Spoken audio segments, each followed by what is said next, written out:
स्वागत है आप सभी का मित्रों वापस से द आर के गुरुजी प्लेटफॉर्म पे। और जैसा कि आप सभी लोगों को पता है हमारी 3 क्लासेस जो एसएसटी की पूरी हो चुकी हैं, तो आज हम बिना टाइम वेस्ट किए हुए अपनी चौथी क्लास चालू करेंगे। लेकिन उससे पहले मैं एक मैसेज कन्वे कर दूं बेटा आप सभी को। कुछ स्टूडेंट्स का कहना ये है कि सर टाइम कम है एग्जाम्स का और सिलेबस बहुत ज़्यादा है, तो ये तो धीमे धीमे चल रहे हैं अपन। तो बेटा ये जो पहला चैप्टर हमारा कंप्लीट हो जाएगा ना, रिसोर्सेज एंड डेवलपमेंट वाला, इस चैप्टर के बाद हम अपनी स्पीड को बढ़ा देंगे। ठीक है, स्पीड को बढ़ा देंगे।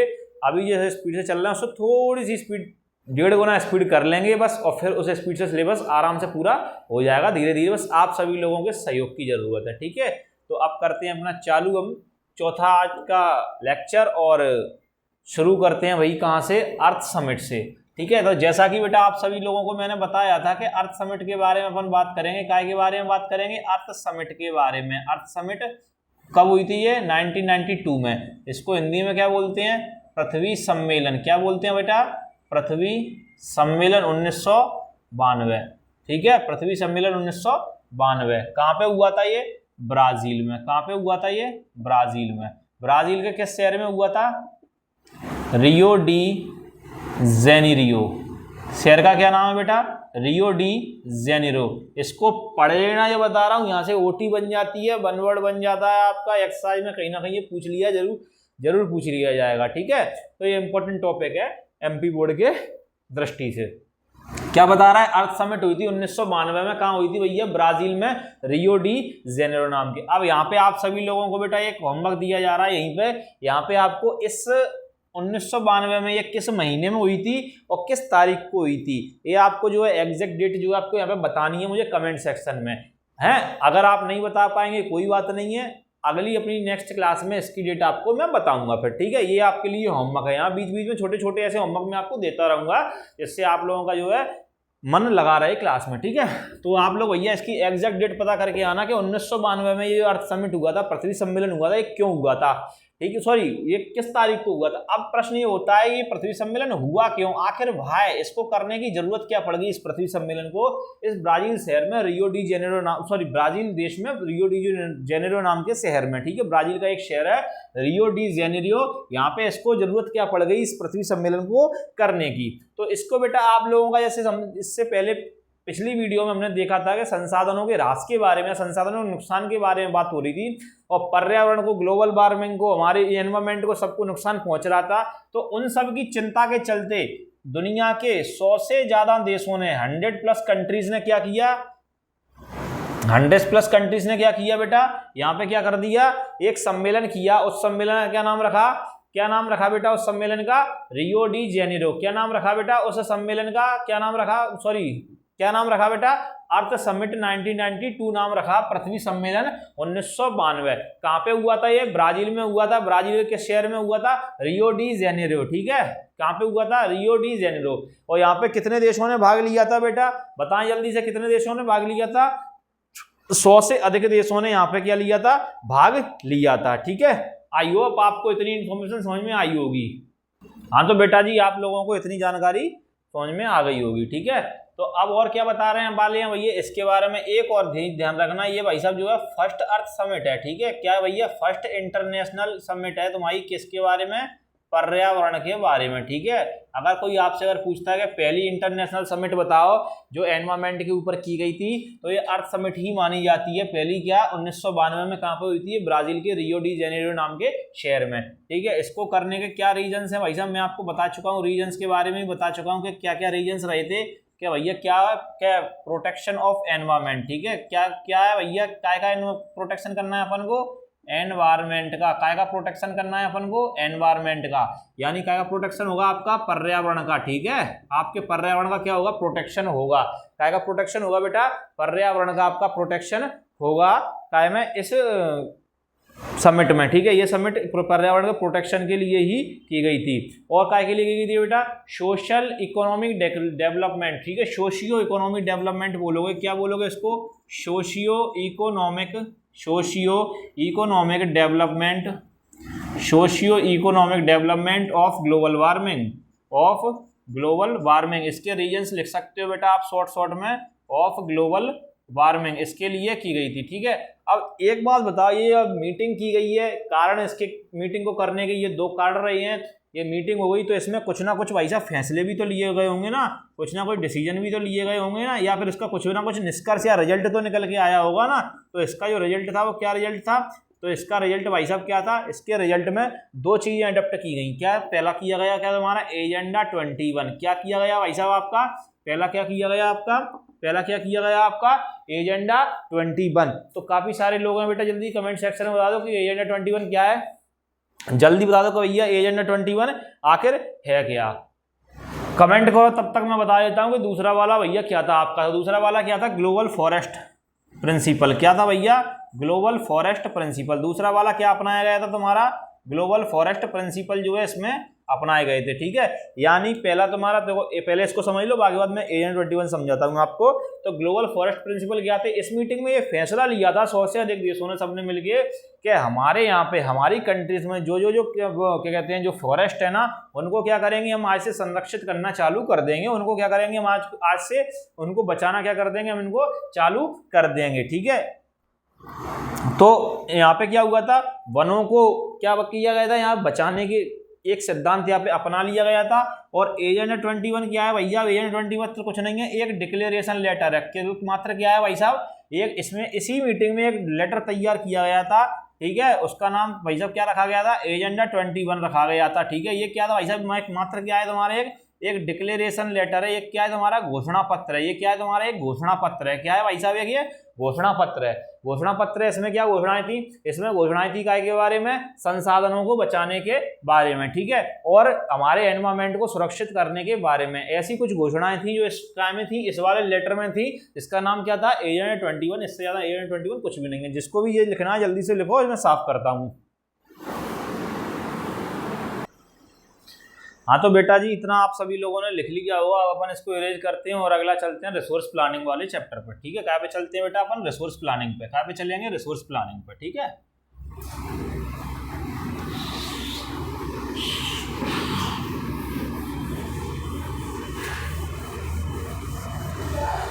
तो आप सभी लोगों ने इतना देख लिया होगा कि रियो डी जेनेरो में जो है पहली अर्थ समिट हो चुकी है। ठीक है, अगली बात आती है रिसोर्स प्लानिंग की। काय की बात आती है बेटा? रिसोर्स प्लानिंग की। काय की बात आएगी? रिसोर्स प्लानिंग की। ठीक है, रिसोर्स प्लानिंग क्या होता है भैया? इसको हिंदी में बोला जाता है संसाधन नियोजन। क्या कहते हैं अपन इसको हिंदी में? संसाधन नियोजन। क्या कहते हैं इसको हिंदी में? संसाधन नियोजन। क्या कहते हैं बेटा जी इसको हिंदी में? संसाधन नियोजन। आखिर रिसोर्स प्लानिंग होती क्या है? इसकी फिर हमें जरूरत क्यों पड़ जाती है?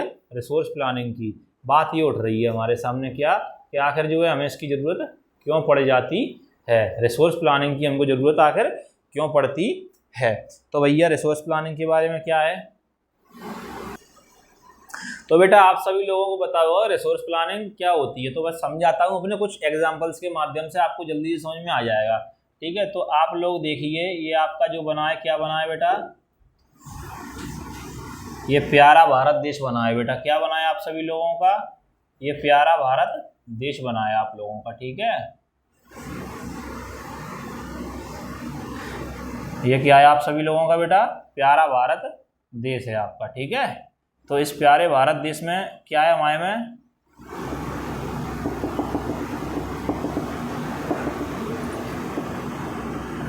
ठीक, ये प्यारा भारत देश आप लोगों के सामने बना है। तो आप सभी लोग जानते हैं कि ये जो बिहार और जो झारखंड वाला जो क्षेत्र है, इस क्षेत्र में मिनरल्स तो काफ़ी ज़्यादा हैं। यहाँ पे मिनरल्स तो काफ़ी ज़्यादा हैं, लेकिन यहाँ पे क्या है कि कुछ अन्य चीज़ों की क्या है बेटा, यहाँ पे कमी पड़ जाती है। यहाँ पे सड़कें और ये शिक्षा वगैरह ऐसी सारी चीज़ें कैसी हैं? कम है। अगर अपन यहाँ पे अगर राजस्थान वाले इलाके की अगर अपन बात करते हैं, तो राजस्थान वाले इलाके में क्या है भाई साहब? यहाँ पे किसकी कमी है? यहाँ पे देखो सोलर एनर्जी, कल मैंने आपको बताया था पिछली वाली वीडियो में, यहाँ पे जो भरपूर मात्रा में हमें मिल सकती है राजस्थान वाले इलाके में, हमारे में क्या मिल सकती है हमको? क्या सोलर एनर्जी या सोलर विंड एनर्जी जो है हमें यहाँ पे आसानी से जो है मिल सकती है। क्या सोलर एनर्जी और क्या मिल सकती है हमें? विंड एनर्जी आसानी। लेकिन यहाँ पे जो कमी है वो कई कमी है यहाँ पे राजस्थान वाले इलाके में, वाटर की कमी है, और इन दोनों की भरपूर मात्रा है। सोलर एनर्जी काफ़ी अच्छी मिल जाएगी, यहाँ पे विंड एनर्जी। अब अगर अपने नॉर्थ ईस्ट वाले इलाके की अपन बात करें तो यहाँ पे अपन को क्या मिल जाएगा भाई साहब, वाटर शानदार तरीके से मिल जाएगा। क्या मिल जाएगा? वाटर, पानी शानदार तरीके से मिल जाएगा। लेकिन यहाँ पे जो कमी है वो काई कमी है, इंफ्रास्ट्रक्चर की कमी है। काई कमी है भैया? इंफ्रास्ट्रक्चर की कमी है। ठीक है, इंफ्रास्ट्रक्चर की क्या है यहाँ पे कमी है। तो इसी तरीके से हमारे देश में कोई चीज किसी कोने में कम है तो कोई चीज किसी कोने में ज्यादा है। ठीक है, इस तरीके से अनइवन डिस्ट्रीब्यूशन बना हुआ है। क्या भाई साहब? अनइवन डिस्ट्रीब्यूशन है काय का तुम्हारा, काय का है भैया? अनइवन डिस्ट्रीब्यूशन तुम्हारे रिसोर्सेज का। काय का है तुम्हारे अनइवन डिस्ट्रीब्यूशन, काय का है तुम्हारा रिसोर्सेज का। तो इस अनइवन डिस्ट्रीब्यूशन को ही एक पूरे सिस्टमेटिक वे में लाने के लिए, जो हमारे लिए प्रॉपर तरीके से यूज किया जा सके, इसी के लिए हमें जरूरत पड़ती है काय की? रिसोर्स प्लानिंग की। यानी रिसोर्सेज का हमें इस तरीके से प्लान करना है, रिसोर्सेज के यूज को हमें इस तरीके से प्लान करना है कि हमारे जैसे कोई रिसोर्स अगर हमें यहाँ मिल रहा है ना, तो इस रिसोर्स का अगर जरूरत अगर इस जगह में पड़ रही है कोने में, अगर भारत के में, तो यहाँ इसका आसानी से जो है उपयोग किया जा सके। अगर जरूरत अगर यहाँ है तो यहाँ पे क्या किया जा सके, उसका उपयोग किया जा सके। तो यही कहलाती है क्या? हमारी रिसोर्स प्लानिंग। या फिर यहाँ पे इस जगह पे कोई रिसोर्स है, या फिर इस जगह पे छोटा नागपुर वाले पठार के क्षेत्र में अगर कोई मिनरल मिल रहा है, कोई रिसोर्स मिल रहा है, तो उसका हमें अब समग्र पूरे अपनी समग्र कंप्लीट पूरे भारत के डेवलपमेंट में, पूरे इंडिया के डेवलपमेंट में किस तरीके से रिसोर्स का क्या करना है, हमें यूज करना है। ठीक है, तो यही हमारी क्या कहलाती है? संसाधन नियोजन कहलाता है, या फिर क्या कहलाती है? आपकी रिसोर्स प्लानिंग कहलाती है। आई होप बेटा आप सभी लोगों को जो है इतनी वीडियो हमारी समझ में आ गई होगी। तो इसी क्रम में बेटा हम आपको बताते हैं बेटा अगला कि रिसोर्स प्लानिंग इन इंडिया। अब बात हम कहीं करेंगे कि जो रिसोर्स प्लानिंग है भारत के अंदर, ये रिसोर्स प्लानिंग कैसे की जाती है, या इंडिया के अंदर इस रिसोर्स इसका मतलब प्लानिंग जो की जाती है रिसोर्सेज के यूज की, वो किस तरीके से की जा रही है। ठीक है, इसी के बारे में क्या करेंगे अभी हम चर्चा करेंगे। तो यहाँ पे एक शब्द नीचे और आ जाएगा क्या? In India. ठीक है, रिसोर्स प्लानिंग इन इंडिया, संसाधन नियोजन इसमें लोगो भारत में, आगे लिख लो क्या इसमें? भारत में। भारत में क्या लिख लोगे इसमें आगे? क्या भारत में क्या लिखोगे? भारत में संसाधन नियोजन। यहाँ पे हिंदी वाले लिख लें क्या? भारत में संसाधन नियोजन, और इंग्लिश वाले लिख लें क्या? Resource planning in India. तो भारत के बारे में हम क्या करेंगे? बात करेंगे भारत के अंदर जो रिसोर्स प्लानिंग है वो कैसे कैसे की जाएगी। तो इसके लिए हमें कुछ स्टेप्स देखने पड़ेंगे। तो पहला नंबर का स्टेप है भैया, उसको देखते हैं। पहले नंबर के स्टेप पे क्या बताया है हमारी किताब ने? हमारी किताब बेटा हमसे बोल रही है कि identification and inventory of resources. ठीक है, identification and inventory of resources में पहले नंबर पे क्या होगा? तो यहाँ पे क्या किया जाएगा भैया? सर्वे किया जाएगा। क्या किया जाएगा इसमें? सर्वे। सबसे पहले क्या करना है भैया? हमें रिसोर्सेज को क्या करना है? पहचानना है। सबसे पहले क्या करना है? हमें पहचानना है कि इस जगह पर रिसोर्सेज आखिर है भी या फिर नहीं है। तो सर्वे हो जाएगा। सर्वे के बाद फिर क्या किया जाएगा? उसका मैपिंग। ठीक है, जब इस क्षेत्र को किसी को पहचान लिया जाएगा तो फिर उस पूरी जगह को चिन्हित भी किया जाएगा वहां पे कि इस पूरे इलाके में किन किन क्षेत्रों में जो है रिसोर्सेज जो है पाए जाते हैं। मैपिंग के बाद बेटा फिर क्या होगा? इसका चेकिंग होगी। क्या होगी भैया? इसकी चेकिंग होगी। क्या होगी इसकी? चेकिंग। और चेकिंग के बाद क्या होगा? मेजरमेंट। क्या होगा? क्या होगा भैया? मेजरमेंट। क्या होगा इसका? मेजरमेंट होगा। क्या होगा इसका? मेजरमेंट होगा। ठीक है, मेजरमेंट होगा भैया। कैसा तुम्हारा? कि पहले तो इसकी चेकिंग होगी। पहले क्या करेंगे? सर्वे करेंगे, फिर मैपिंग करेंगे, मैपिंग के बाद क्या करेंगे? चेकिंग। कि ये यहाँ पर रिसोर्स है ना, वो आखिर किस क्वालिटी का है, किस कंडीशन का है। चेकिंग और मेजरमेंट में यही चीजें आएंगी कि कितनी क्वालिटी का है, कितनी मोटी परत में है, या फिर कितने भंडार में है, या कितनी देर तक जो है यहाँ से मतलब कितनी मात्रा में जो है हम इस रिसोर्स को यहाँ से निकाल सकते हैं। ठीक है, ये सारी बेसिक जो है जानकारियां पहले नंबर के स्टेप में जो है हम ले लेंगे। ठीक है, तो अगला आपका नेक्स्ट जो स्टेप है, आपका सेकंड नंबर का जो आपका स्टेप है भैया, अब जब आपको ये पूरी जानकारी मिल जाएगी कि रिसोर्सेज इस जगह पे है, इस जगह भी चिन्हित कर ली, सब कुछ कर लिया, तो इसको निकालने के लिए जरूरत पड़ेगी, वो काय की पड़ेगी आपको? टेक्नोलॉजी की। काय की जरूरत पड़ेगी आपको? टेक्नोलॉजी की। ठीक है, काय की जरूरत पड़ेगी? टेक्नोलॉजी की। और काय की जरूरत पड़ेगी आपको? और काय की जरूरत पड़ेगी? लेबर की। ठीक है, लेबर भी कैसी होगी? यहाँ पे एक्सपर्ट वाली होगी। ठीक है, लेबर भी कैसी होगी आपकी बेटा? एक्सपर्ट। यानी जो एक्सपर्ट होंगे, जो इन रिसोर्सेज को जमीन से निकालना जानते होंगे और उस टेक्नोलॉजी का यूज करके निकालना जानते होंगे, तो आपको ऐसी तकनीकी की या फिर ऐसी लेबर की क्या पड़ेगी? आपको यहाँ पे जरूरत पड़ेगी। तो ये लेबर और ये एक्सपर्ट आपको भैया कौन देने वाला है? कोई ना कोई एक इंस्टीट्यूट देने वाला है। ठीक है, कौन देने वाला है? कोई एक इंस्टीट्यूट, या कोई एक क्या कह लें इसको, कोई एक संस्था आपको देने वाली है। कौन देने वाला भैया? यहाँ पे वही संस्था। तो ये संस्था क्या करेगी? लेबर और टेक्नोलॉजी इन दोनों का प्रयोग करेगी, आपकी मदद करेगी या हमारी सबकी मदद करेगी काय में? इन रिसोर्सेज को निकालने में। तो इस तरीके से प्लानिंग चल रही है। पहला स्टेप जब प्लानिंग में भारत के अंदर इस तरीके से होता है, दूसरे नंबर पे इस वाले स्टेप का प्रयोग किया जाता है। अब तीसरे नंबर का जो स्टेप है अपना आखिरी स्टेप जो है उसमें किया जाता है मैच द रिसोर्स। अब भैया अपन ने क्या पता भी लगा लिया, सब कुछ कर लिया, टेक्नोलॉजी का प्रयोग कर लिया, रिसोर्सेज को निकाल भी लिया, सब कुछ। तो आप क्या करेंगे एंड में आके जो रिसोर्सेज अपने हाथ में जो आए हैं उनको क्या करेंगे, मैचिंग करेंगे, उनकी क्या करेंगे, मैचिंग। कैसे मैचिंग करेंगे भैया, कैसे मैचिंग करेंगे, अपना जो भाई साहब अपना प्लान होगा, काय का प्लान होगा, कंट्री का डेवलपमेंट प्लान होगा जो अपना कंट्री का, यानी भारत देश के विकास में ये रिसोर्सेज किस प्रकार से सहायक हो सकते हैं, उस प्लान से क्या करेंगे, इसके मैचिंग करेंगे। उसी तरीके से फिर इन रिसोर्सेज का क्या किया जाएगा बेटा, यूज किया जाएगा भारत के डेवलपमेंट में। इतनी कहानी आप सभी लोगों को समझ में आ गई होगी, आशा मैं करता हूं बेटा आप सभी बच्चों से। ठीक है, जिनको ये पॉइंट अगर लिखना हो तो जल्दी से लिख लो और फिर अब पढ़ते हैं अपने अगले टॉपिक की तरफ। तो बेटा जी आप सभी लोगों ने नोट कर लिया होगा। इसके बाद आते हैं अपन भैया अगले टॉपिक की तरफ, या आगे बढ़ते हैं कि अब आगे अपनी जो किताब है वो हमसे क्या कहना चाह रही है। तो सुन लो, इतना ही कहानी हमने पढ़ी, इतनी कहानी बांची अपन समझने बेटा। तो एक बात बताइए मैं, जो बताओ क्या रिसोर्सों का प्रयोग कितना होता है काय में किसी भी राष्ट्र के डेवलपमेंट में। कोई भी एक राष्ट्र हो तो उसके डेवलपमेंट में, यानी उसका जब विकास होगा किसी भी राष्ट्र का, तो रिसोर्सेज का कितना ज़्यादा यूज होता है। आप सभी लोगों को इतना तो समझ में आ गया है, बेसिक सी जानकारी। तो अब यहाँ पे आप सभी लोगों को ये पता होगा कि हमारा जो ये प्यारा भारत देश था ये कब आज़ाद हुआ है, 1947 में। इससे पहले की अगर घटना देखें तो ये क्या था भाई साहब, गुलाम था। भारत क्या था तुम्हारा, गुलाम था। और किसका गुलाम था तुम्हारा, ब्रिटिशर्स का। किसका गुलाम था, ब्रिटिशर्स का, अंग्रेजों का गुलाम था। तो यहाँ पे आपकी जानकारी के लिए बता दूं कि अंग्रेजों ने 1947 से पहले हमारे प्यारे इस भारत को खूब लूट खसोट की। यहाँ पे खूब जितने भी संसाधन थे उनका अपने ग्रीड के लिए, अपने लालच के लिए खूब भरपूर मात्रा में उल्टा सीधा क्या किया उन्होंने, खूब जम के क्या किया, इसका प्रयोग किया है यहाँ के भारत के रिसोर्सेस का। ठीक है, और इसी कारण से वर्तमान में हमें यहाँ पे हमारे भारत के अंदर क्या देखने के लिए मिलता है, कहीं ना कहीं लैक ऑफ रिसोर्सेस देखने के लिए मिलता है, संसाधनों की कमी हमें देखने के लिए मिलती है।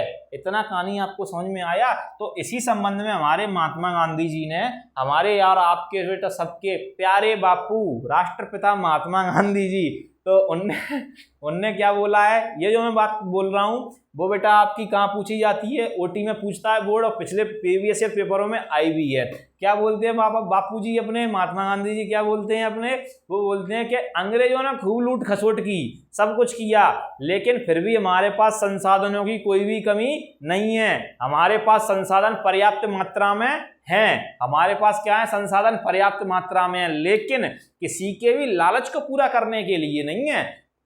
केवल क्या चीज पूरा करने के लिए है, केवल अपनी जरूरतों को पूरा करने के लिए है। ठीक है, तो भैया किताब में जैसा लिखा हुआ है मैं पढ़ के सुना देता हूं कि हमारे पर्यावरण में हर किसी के जरूरत के लिए संसाधन पर्याप्त हैं, लेकिन किसी के लालच के लिए संसाधन पर्याप्त नहीं है। जो कौन बोल रहा है भैया, ये बात है महात्मा गांधी बोल रहे हैं। अंग्रेजी मीडियम वाले के लिए भी भैया पढ़ लो, भैया पढ़ देता हूँ इंग्लिश की किताब से, कि there is enough for everybody's needs but not for anyone's greed. ठीक है, तो क्या कह रहा है कि भैया किसी अन्य की, किसी भी व्यक्ति की लालच को पूरा नहीं कर पाएंगे हम, लेकिन जरूरतें हैं वो तो हम पूरा कर लेंगे। कौन बात बोल रहा है बताए, आपके और हमारे सबके प्यारे प्यारे महात्मा गांधी जी, बापू जी। ठीक है, तो इतना आप लोगों को सबको समझ में आ गया होगा। ठीक है, आई होप। अब इसके बाद बेटा आपका जो अगला टॉपिक आने वाला है वो लैंड रिसोर्स आने वाला है। ये संसाधन जो आपका ये लिखा हुआ है तुम्हारा रिसोर्स प्लानिंग है, ये वाला आपका कंप्लीट हो चुका है, ये पूरा का पूरा क्या हो गया है, कंप्लीट हो गया है। अब यहाँ पे जो आगे वाला है वो क्या आने वाला है भैया, लैंड रिसोर्सेस, यानी कि क्या भैया, यानी जो जमीन है हमारे इंडिया के अंदर उसको अपन किस तरीके से एक रिसोर्स, एक संसाधन के रूप में प्रयोग करते हैं। ठीक है, भूमि जो है या जमीन है तुम्हारा, या भू संसाधन। ठीक है, भूमि संसाधन बोलोगे इसको, या फिर क्या बोलोगे इसको, भूमि संसाधन, हिंदी में क्या बोलोगे इसको, बोल दोगे। ठीक है, तो लैंड रिसोर्स के बारे में जो है आपको यहाँ पे क्या करेंगे, हम जानकारी देंगे। ठीक है, तो चलते हैं अब आगे की तरफ। हाँ, तो बेटा आप लोगों को पता होगा भूमि जो है, जमीन जो है, या लैंड जो है, कितना इंपॉर्टेंट जो संसाधन है, या कितना इंपॉर्टेंट जो है क्या है हमारे लिए एक रिसोर्स है। ठीक है, या कितना महत्वपूर्ण संसाधन है जो जमीन है हमारे लिए। तो आप लोगों को बता देता हूँ, भारत के अंदर हमारी जो इंडिया है, इसमें भारत के अंदर जो जमीन का जो डिस्ट्रीब्यूशन है वो 3 तरीके से किया गया है। कितने तरीके से किया गया है? 3 तरीके से। तो इस जमीन का जो टोटल परसेंट है उसमें से 43% क्या है तुम्हारा? मैदानी भाग है, यानी प्लेन एरिया है। ठीक है, क्या है भैया? मैदानी है, प्लेन्स है। ठीक है, मैदान है तुम्हारा या प्लेन्स है। ठीक है, और बचा तुम्हारा जो 30% है वो तुम्हारा क्या है भाई साहब? माउंटेन्स है। 30% तुम्हारी क्या है भाई साहब? माउंटेन्स हैं। ठीक है, माउंटेन्स क्या बोलोगे इनमें? पहाड़ी इलाका। 30% तुम्हारा क्या है भाई साहब? पहाड़ी इलाका है। ठीक है, और 27% है वो तुम्हारे क्या है भाई साहब? क्या है तुम्हारे? पठारी भाग। क्या है तुम्हारा? पठारी भाग या प्लेट्यू रीजन। ठीक है, क्या है भैया? Plateau region. तो जो टोटल जो 100% जो भारत के अंदर जो जमीन है, तो उसमें कैसा इसका डिवाइडेशन दिया गया है आपका? 43% में आपका क्या फैले हुए हैं? यहाँ पे मैदान फैले हुए हैं। 30% में क्या फैला हुआ है? माउंटेन फैले हुए हैं, मान लो पहाड़ आपके। ठीक है, और 27% में क्या फैला हुआ है आपका बेटा? पठारी भाग जो आपका फैला हुआ है। इतनी कहानी आपको समझ में आ गई होगी आप सभी लोगों से, मैं आशा करता हूं। अब आपकी जो किताब में है ना, उस किताब में मुझे डिस्ट्रीब्यूशन समझाया जा रहा है आगे चल के, और थोड़ा थोड़ा लैंड का तो मैं उसको आपको समझा देता हूं। तो पहला जो डिस्ट्रीब्यूशन आपका फॉरेस्ट में, मतलब इस भारत के अंदर जो जमीन है वो किन किन में और कैसे कैसे किन किन क्षेत्रों में जो बटी हुई है उसके बारे में बात करेंगे। तो पहला जो डिस्ट्रीब्यूशन है काय के बारे में भैया? पहले नंबर का आपका फॉरेस्ट के बारे में। पहले नंबर का जो डिस्ट्रीब्यूशन आया वो काय के बारे में? फॉरेस्ट। यानी यहाँ पे जो जमीन है वो कैसी है, किन किन तरीकों से जमीन पड़ी हुई है इंडिया के अंदर? फॉरेस्ट। यानी कुछ जमीन ऐसी है जिनपे क्या है तुम्हारे? फॉरेस्ट हैं। क्या है तुम्हारे यहाँ पे? फॉरेस्ट है। फॉरेस्ट कितने टाइप के होते हैं, क्या होते हैं, वो अपन सेकंड वाले चैप्टर में जब आगे बढ़ेंगे इस ज्योग्राफी के में, तो वहाँ पे इसको डिटेल में समझेंगे। ठीक है, तो पहली जो जमीन है, पहली जो डिस्ट्रीब्यूशन किया गया है, क्या में किया गया है बेटा? फॉरेस्ट में किया गया है। सेकेंड नंबर का जो आपका किया गया है, ऐसी जमीन जो क्या है कल्टीवेशन के लिए अवेलेबल नहीं है। तो सही है, नाम क्या है उसका? Land not available for cultivation. क्या है इसका भैया पॉइंट तुम्हारा? Land not available for cultivation. Land not available for cultivation. ठीक है, इसके बारे में बात की गई है। तो इसके अंदर तुम्हारा क्या आ रहा है? इसके अंदर पहला आया तुम्हारा बैरन एंड वेस्ट लैंड। क्या आया यहाँ पे? बैरन एंड वेस्ट लैंड। ठीक है, बैरन एंड वेस्ट लैंड मतलब तुम्हारी बंजर और फालतू पड़ी हुई क्या है? जमीन। तो बंजर और फालतू पड़ी हुई जमीन का एक यहाँ पे डिस्ट्रीब्यूशन है। अगला तुम्हारा जो डिस्ट्रीब्यूशन है ना, वो क्या है बेटा? Land for non agricultural use. यानी ऐसी भी जमीन है इसके अलावा जो नॉन एग्रीकल्चरल यूज के लिए। काय के लिए बेटा? नॉन एग्रीकल्चरल यूज के लिए। मतलब ऐसी जमीन जिसपे बेटा क्या नहीं होती? खेती नहीं की जाती, जैसे कि घर मकान, ठीक है, सड़कें, ऐसी कई सारी जगह है जो क्या है आपकी? नॉन एग्रीकल्चरल यूज के लिए है। तो तीसरे नंबर का जो इसमें जो डिस्ट्रीब्यूशन बेटा किया गया है वो क्या है आपका? Other uncultivated land. भैया ऐसी कैसी है? अदर अनकल्टिवेटेड लैंड में क्या आ जाएगा? मतलब ऐसी कि जिसमें क्या है आपका भाई साहब? अदर अनकल्टिवेटेड लैंड मतलब क्या तुम्हारा? यानी ऐसी प्रकार की सभी प्रकार की भूमि, ऐसी सभी प्रकार की भूमि जो क्या है? जोती नहीं जा सकती या फिर जिसको कल्टीवेट नहीं किया जा सकता। तो भैया वो कौन कौन सी होगी? इसमें क्या क्या है? इसमें नाम आएगा काय का भैया? पहला तुम्हारा ग्रेजिंग लैंड का। काय का नाम आएगा तुम्हारा? ग्रेजिंग लैंड का। काय का आएगा तुम्हारा? Grazing land. ग्रेजिंग लैंड मतलब चारण भूमि। क्या आएगा यहाँ पे? चारण भूमि। क्या नाम आएगा यहाँ पे? चारण भूमि। ठीक है, क्या आएगा यहाँ पे? चारण भूमि, यानी कि चरने वाली, ठीक है, चराई वाली जो भूमि होती है वो आपकी ना तो जोती जाती, ना कृषि की जाती, उस पर ना कोई बिल्डिंग बनाया जाता, केवल पशुओं के लिए, चराई के लिए रहती है। तो उसको क्या बोलते हैं? ग्रेजिंग लैंड बोलते हैं। ठीक है, अगला आपका लैंड ऑफ मिसेलेनियस ट्रीज। क्या है भैया? Miscellaneous trees. ठीक है, मिसेलेनियस मतलब तुम्हारे क्या तमाम प्रकार के मिले जुले वृक्ष खड़े रहते हैं। गांव में कई सारी ऐसी जगह आप लोगों ने देखी हो, गांव शहरों में ऐसी जगह आपको दिख जाएगी जहाँ पे तमाम प्रकार के अलग अलग अलग वेरियस टाइप पेड़ जो है खड़े हैं फालतू में। वो जमीन किसी भी यूज की नहीं है, बस यूं ही जंगल जैसा जो है वहाँ पे बना हुआ है, लेकिन वो जंगल होता नहीं है। ठीक है, तो ऐसी प्रकार की जमीन भी जो है क्या होती है बेटा? पड़ी रहती है। ठीक है, अगला है बेटा यहाँ पे क्या? Culturable waste land. ठीक है, अगला है तुम्हारा कैसा? Culturable waste land. ठीक है, यानी ऐसी जो भूमि पिछले 5 सालों से कम 5 सालों से जिसकी क्या नहीं की गई बेटा? जुताई नहीं की गई, या उसको एग्रीकल्चर में बिल्कुल भी इसको कोई मतलब नहीं, फालतू पड़ी हुई है, इसकी जुताई बिल्कुल भी नहीं हुई। इतना कहानी समझ में आ गई। जिसको भी लिखना है ये जल्दी से लिख लो, इससे अपन आगे की कहानी जो है शुरू करते हैं। ठीक है, तो बेटा जी अब बढ़ते हैं आगे की ओर। सभी लोग देख लो भैया, यहाँ तक की कहानी समझ में आ गई होगी। तो अब चौथे नंबर का जो पॉइंट है अपना वो कौन सा है तुम्हारा? फैलो लैंड का। क्या का पॉइंट है भैया? चौथे नंबर का आपका फेलोलैंड का पॉइंट है भैया। चौथे नंबर का कौन सा है? फेलोलैंड। ठीक है, क्या है चौथे नंबर का भैया पॉइंट तुम्हारा? फेलोलैंड। फेलोलैंड में क्या होगा?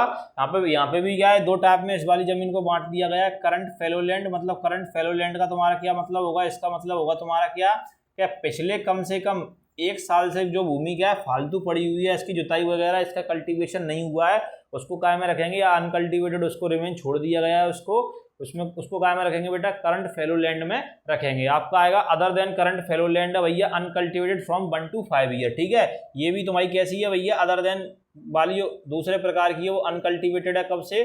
कम 1 साल से लेके 5 साल तक की। ये टाइम पीरियड के अकॉर्डिंग ये चीजें चल रही हैं।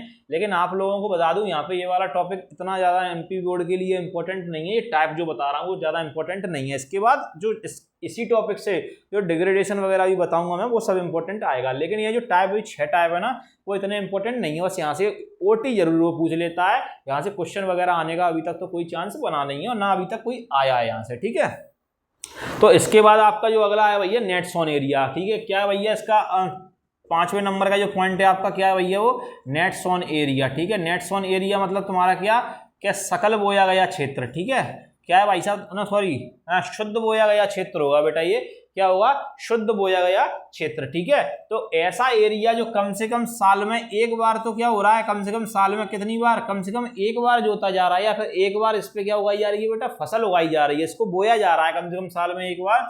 तो वो काय में आएगा तुम्हारा? नेट सोन एरिया में आएगा। और 6वें नंबर का जो पॉइंट है आपका बेटा, वो है आपका बेटा ग्रॉस सोन एरिया। क्या होगा बेटा आपका? ग्रॉस सोन या फिर ग्रॉस क्रॉप्ड एरिया। ठीक है, क्या होगा आपका? ग्रॉस सोन एरिया, फिर क्या है तुम्हारा? Gross cropped area. ठीक है, क्या होगा आपका? ग्रॉस क्रॉप्ड एरिया मतलब कि इसको बोलेंगे हिंदी में सकल बोया गया क्षेत्र। क्या बोलेंगे इसको हिंदी में? सकल। यहाँ से ये 2 चीजें इंपॉर्टेंट हैं, ध्यान रखना। ठीक है, नेट सोन एरिया और ग्रॉस क्रॉप्ड एरिया, इनको समझ लो। इसमें क्या बोला मैंने आपसे? क्या एक साल में कम से कम एक बार, एक साल में कम से कम कितनी बार? मिनिमम एक बार तो वो रेगुलर मोड पे क्या किया जा रहा है, उस पर फसल उगाई जा रही है, इसको बोया जा रहा है, उसको क्या बोलते हैं? Net sown area. और यहाँ पे ग्रॉस क्रॉप्ड यानी साल में एक या एक से अधिक बार उस पर क्या उगाई जा रही है बेटा? जिस जगह पे फसल उगाई है, जिस जमीन पे फसल उगाई जा रही है, उसको क्या बोला जाता है बेटा? ग्रॉस क्रॉप्ड एरिया बोला जाता है। ठीक है, कम से कम क्या है? एटलीस्ट क्या हो रही है उस पर? 2 फसल है, या कम से कम एक फसल रेगुलर मोड पे बराबर उस पर चली रही है। तो टोटल यहाँ पे क्या है? पूरा का पूरा टोटल की बात हो रही है। और यहाँ पे जो शुद्ध एकदम नेट सोन है, ठीक है, जिसपे केवल और केवल एक ही फसल चलती है, केवल उसकी बात हो रही है। ठीक है, तो ये 6 टाइप थे आपके बेटा लैंड उसके डिवाइडेशन के। तो इसके बाद आपका ये बेटा, इसमें आपकी एनसीईआरटी बुक में एक बेटा पाई चार्ट भी दिया हुआ है। क्या दिया है यहाँ पे? किताब में एक बेटा पाई चार्ट दिया है, तो उस पाई चार्ट को देख लेना, मात्र देखने भर के लिए डाटा समझ में आ जाएगा। ठीक है, तो डेटा जो है आपका वो क्या होगा? आपके समझ में आ जाएगा। ठीक है, पाई चार्ट देखने से आपको वहां पे जो पाई चार्ट के माध्यम से आपको समझा दिया गया है कि इस साल में ये था, इस साल में ये था। ठीक है, 2 सालों का अलग अलग वो रिकॉर्ड दिया हुआ है, आप देख लेना वहां से। ऐसा कोई खास चीज नहीं है, तो ये चीजें आपको समझ में वहां से आ जाएंगी चार्ट के माध्यम से। पाई चार्ट आपका बना हुआ है। ठीक, अब क्या करेंगे भैया? अब बात ये करेंगे, छोटा सा क्वेश्चन पूछूंगा बच्चों वाला सभी लोगों से। भैया कमेंट कर दो जल्दी से कमेंट सेक्शन में कि हमारी जो भारत है इसका एरिया कितना है, हमारे जो इंडिया है, इंडिया का एरिया कितना है, जल्दी से बता दो। तब तक मैं इसको सफाई कर रहा हूं, जल्दी बताओ भैया। ला ला ला ला ला ला ला ला भैया जी जल्दी बता दो, एरिया कितना है भारत का? भारत का, हमारे प्यारे भारत का, प्यारा जो इंडिया है उसका जो एरिया है वो कितना है, बता दीजिए सभी लोग जल्दी से, कृपया कर जल्दी से बता दीजिए। हाँ तो बेटा जी देख लीजिए भैया, बताओ कितना है। नहीं बता पाया? चलो मैं बता देता हूँ रोक के। इसका कितना है एरिया? 3.28 मिलियन। कितना है भैया एरिया? 3.28 million kilometre square. ठीक है, हमारा जो भारत है उसका जो एरिया है वो कितना है? 3.28 मिलियन किलोमीटर स्क्वायर। अगर कोई मेरा प्यारा भैया बहन अगर इस एरिया को हमारे जो इंडियन नंबर सिस्टम है उसमें कन्वर्ट कर देगा, तो उसके लिए हमारी तरफ से एक बहुत शानदार सी क्या होगी? ताली बजा दी जाएगी। ठीक है, तो कर दो जल्दी से भैया कमेंट बॉक्स में, वो कमेंट सेक्शन में आके। मैं बता देता हूँ भैया कितना, 32,87,263 किलोमीटर स्क्वायर। कितना है भैया ये? 32,87,263 किलोमीटर स्क्वायर। ठीक है, ये जो है हमारा बेटा क्या है, ये नेट्स ऑन एरिया है। लाइट जा चुकी है, 1 मिनट बेटा होल्ड करना सभी लोग।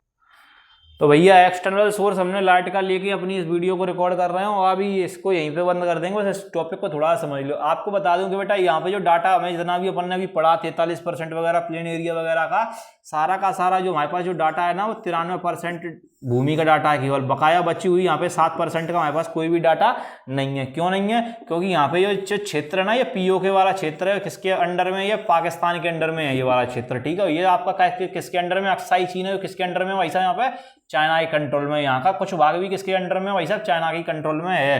ठीक है, तो ये भाग और ये वाला भाग, ये सब मिला के जो टोटल जो जमीन है हमारी कितने परसेंट है? 7% है। ठीक है, तो इसका डाटा हमारे पास बिल्कुल भी नहीं है। हमारे पास जो भी हम डाटा पढ़ते हैं वो किसके अकॉर्डिंग पढ़ते हैं? इसी 93% के अकॉर्डिंग बेटा जी पढ़ते हैं। ठीक है, अब इससे आगे का जो भी हम पढ़ेंगे वो अपनी अगली वीडियो में पढ़ेंगे, क्योंकि लाइट के जाने की वजह से हमें अपनी वीडियो को क्या करना पड़ रहा है बेटा?